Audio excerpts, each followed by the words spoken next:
Hello, welcome again to Weight Loss Glory.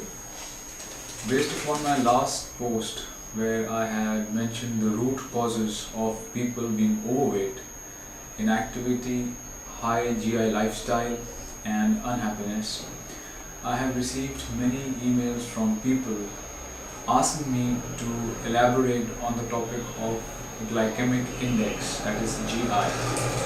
So here I am with that topic. First, let us define what is glycemic index. Glycemic index is the measure of how different carbohydrate foods affect your blood glucose. So for the GI value for glucose is given 100. So any type of carbohydrate food I take inside, how that affects my blood sugar, how it affects my blood glucose is how you define the GI value of a carbohydrate food. For example, if I take in ice cream has a GI value of say 80, so that is quite high. So what happens is that as ice cream goes inside my body, my blood glucose in the glucose in my blood, it rises, and it leads to there is a hormone inside our body called insulin. I will not go into too much of biological or scientific details. I'll try to explain just from a layman's perspective. So as I eat a high GI food like ice cream, the blood glucose in my body gets increased, and it triggers the response to a hormone called insulin, and insulin to a hormone called pancreas, which secretes insulin. So basically the glycemic index is measured by, it's a value which measures the effect of glucose in a human's body based upon the carbohydrate food a human eats.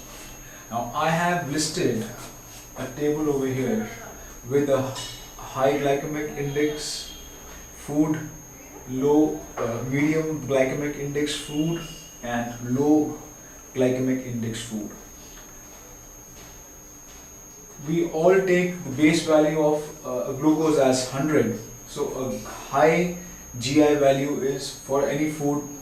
A food comes under a high GI value if it is greater than 70.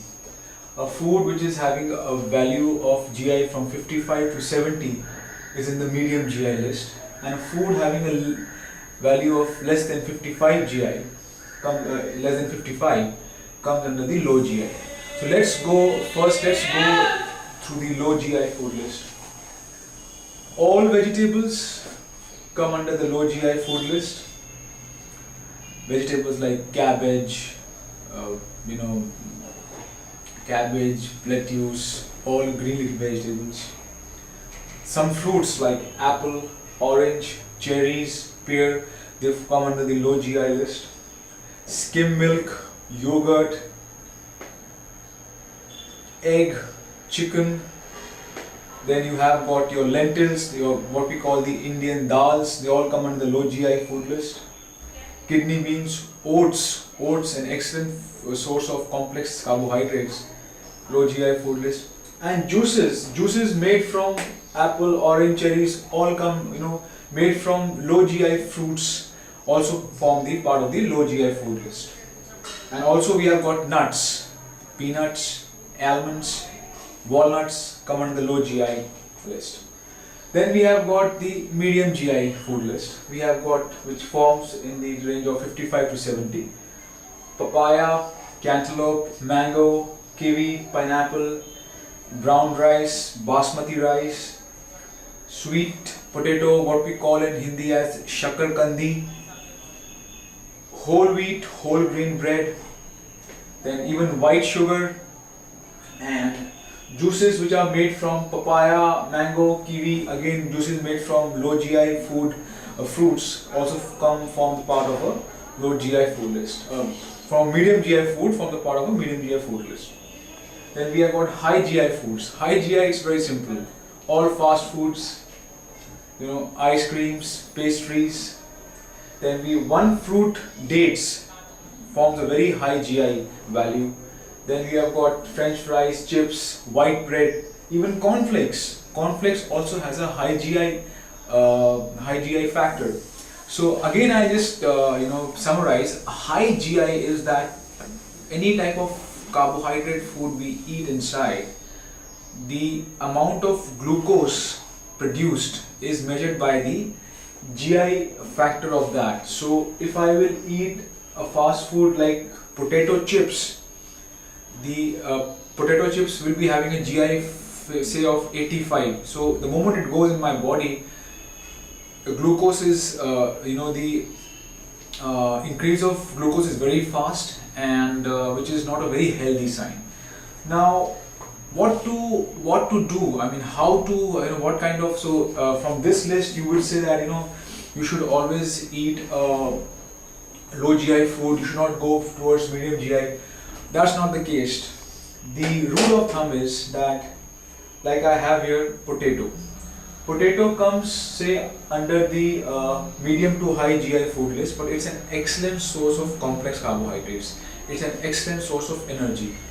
If you have potato, a little medium to high GI food like this, a natural food, with a low GI food combination like green vegetable and potato, or cabbage and potato, so you have balanced your meal.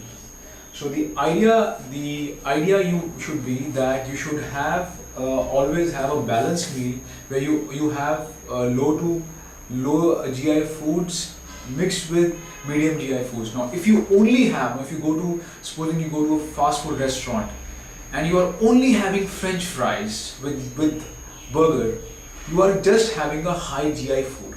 Now once a while it is fine, but if that is a regular habit, into your lifestyle, it is going to do damage to your body in the long run. So here you have glycemic index.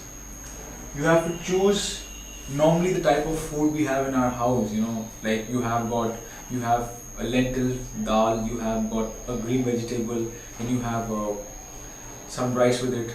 Normally it forms a combination of a high GI and a medium and a low GI food. But the problem comes when only you are having a high GI food, and that's in a consistent manner. When I talk about a consistent manner, it means that every day you are having a high GI food. Every day you are going to fast food joints. Every day you are having cholas and chola bhaturas. That should not be a habit. So once a while you can have this, but a person again who is trying to lose weight, who is trying to move towards losing weight, has to keep this in mind.